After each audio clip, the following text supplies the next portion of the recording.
When we first got our guinea pigs, we were more excited at the prospect of getting our first pet together than doing as much research that we really should have.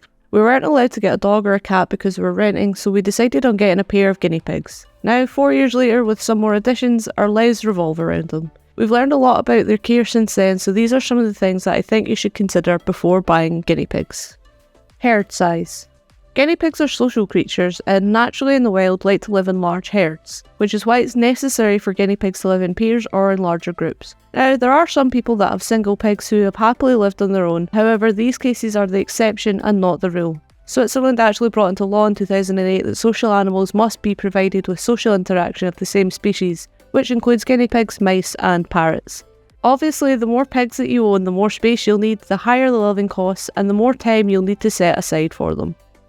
Space. So, first things first, the cages that you can buy in the pet shop are usually way too small. Generally, this is so you're not put off by just how massive the cage you'll need in the house is, so then you'll keep shopping for guinea pigs. This is the cage that we bought when we first bought Gambit and Cleo, and this is the biggest cage that they had for guinea pigs. We pretty quickly gave them an upgrade after it was obviously way too small for them even when they were little. They actually did sell smaller ones in this, which are advertised as guinea pig cages, which is pretty awful because not only do they need space to run around in, they need room for hideys, tunnels, toys, etc., which they just won't have in these small cages. Anyway, the exact requirements for a guinea pig cage differ from where you get your information from, but it is important to note that bigger is always better. You should be aiming to be well over the minimum to give them plenty of room. Generally, for two, you want to be around 7.5 square feet, and then for every additional pig you want to add about 3 square feet. Also, any additional floors you might add into your setup don't count towards this number. Our cage is roughly 23 square feet and I personally wouldn't have more than 4 in the cage just because of the shape of it, and it gives us plenty of extra room for hideys. Cost. Start-up for guinea pigs can get very expensive very quickly, as the cage alone can set you back a fair bit. Then you need to buy hay, bedding, hideys, tunnels, water bottles, food bowls and some enrichment items as well. After this, there are the running costs of keeping guinea pigs. Some hideys and tunnels will need replaced at some point, and it's good to have a few extra for when any of the fleecy ones are in the wash. Also for a bit of variety in their cage setup. And bedding will need replaced with cage cleans. You will obviously need to feed your guinea pigs. Most of their diet should consist of hay, which they need an unlimited supply of. And you should look at buying high quality dust-free hay, as this will keep them healthier. This can be a bit pricey, but there are online options where you can buy in bulk. However, you'll need the cupboard space to keep this in, and I'll link a couple of sites below that I use. Then on top of that, you'll need fresh veg and high quality food pellets to make sure that your piggies are getting the right nutrients. Vet bills can be very expensive if your pig needs a lot of treatment. I recommend setting aside a little bit of money every month for any vet visits that might crop up. There is pet insurance, but any of the options that I've looked at really didn't seem to be worth it in the long run. If you're like us, you'll also become somewhat addicted to buying new toys, cage items and treats for your guinea pigs on a regular basis. Exotic vets.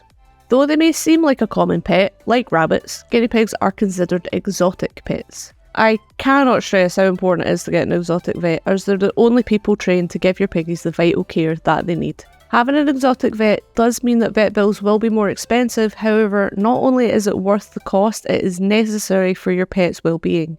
When we first got our pigs, we took them to a local chain vet and they seemed pretty good at first and it was really easy to get them an appointment. However, the longer we stayed there, the clearer it became that when it came to guinea pigs, they really didn't know what they were doing. Most of the time they just seemed to give them antibiotics and hope for the best. And they just didn't really seem to know the best solution for any of the problems that we had.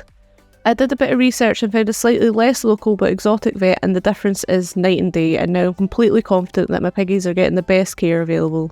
If you're struggling to find one and are in the UK, I'll link the forum that I found mine on because Google wasn't really that helpful for me. It wasn't really clear some of the results that were on there were exotic vets. I've also added another one that includes a few other countries as well. Time. You'll need to set aside a fair bit of time dedicated to caring for your guinea pig's health and well-being. Guinea pigs can become stressed and unwell when kept in a dirty cage, which is why routine cleaning is extremely important. How often you clean them really depends on the size of your cage and how many guinea pigs you have. Generally, the cage needs spot cleaned once or twice a day, with a total cage clean at least once a week. They also need to be given at least an hour of floor time a day for exercise, and you need to spend time interacting with them and giving them attention throughout the day. Their nails need clipped, with some of them needing extra grooming, and you'll need to weigh them and give them a health check weekly. Then there's the obvious other daily tasks of feeding them, giving them hay and dry food, and changing their water.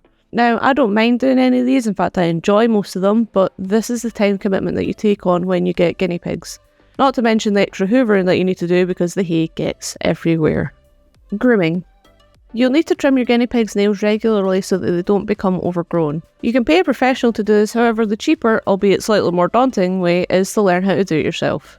They all react differently to getting this done, and some can be a lot more fidgety than others, which can make the process a lot more difficult and time consuming. Brushing them regularly is also recommended to get rid of any build-up and to prevent matting. Certain breeds have longer hair which needs more care and brushing, and in some cases like Gambit, trimming. Instead of trying to brush out big tugs or any hay stuck in her hair, it's just easier to cut it short to prevent them instead, especially around the butt area which can get damp and clumped pretty quickly. You shouldn't really need to bathe your guinea pig unless advised by the vet. They're usually pretty good at cleaning themselves, so there's one thing you don't need to do for them. Noises. Now, I find this aspect of owning guinea pigs to be one of the cutest ones. Guinea pigs communicate with each other in lots of different ways, one of which is by noises. By far the cutest noise they can make is called weeking, which they normally do when they're excited, usually for food. This is also probably their loudest one, especially if, like us, you own a few pigs with a couple of screamers.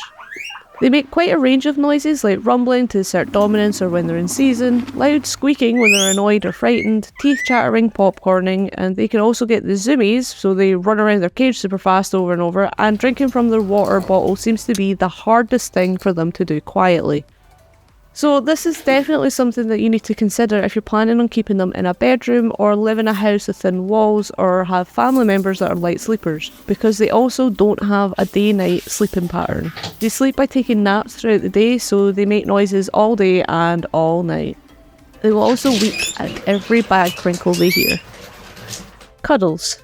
Guinea pigs may not be the cuddly pets of your dreams. They have a wide range of personalities, so some will enjoy the company of humans and some won't. Some will like getting pets but will complain when sitting on your lap, and some will just sit on your lap for ages, and they might even fall asleep. Also, they need to pee quite a lot, so they might get pretty agitated after 10 minutes or so because they need to go, and younger pigs are generally more excitable and energetic, so they can get bored pretty quickly. There is no guarantee on what type of pig you'll get and how much they'll enjoy human company, so don't go in expecting a cuddly pig that will sit with you for hours on end. Commitment. Despite them being small rodents and considered starter pets, guinea pigs do actually live a lot longer than a hamster would. Guinea pigs on average live for about 5 to 8 years, with some even managing to make it to 10. So it's important to consider where you think you'll be in that time frame and whether you can commit yourself to everything already listed in this video for that length of time. If you're planning on going on holiday, do you have anyone that could look after them? Would you want any other pets in the future? These are just a couple of questions that you should maybe ask yourself first. Rescues. So if you've gotten to the end of this list, taken everything on board, have done your own research and are ready to get some piggies, the final thing that I want you to consider is looking for a local rescue to adopt from. Guinea pig rescues do exist, and though there may not be as many as cats and dog rescues, there are still plenty of piggies out there looking for their new forever home. So check the internet and especially look for Facebook pages. The ones that are local to me all have one, and it seems to be their main way of sharing new adoptees. They all seem to be rabbit shelters as well, so maybe have a look for some rabbit or rodent shelters nearby because they might also keep guinea pigs in there too. So those are some of the most important things that I think you should consider before buying guinea pigs. I really do love being a guinea pig owner as they're full of personality and I enjoy taking care of them and they're worth every little bit of effort. I hope you enjoyed the video, and if you think there's anything else people should consider before buying guinea pigs, please let me know in the comments. See ya!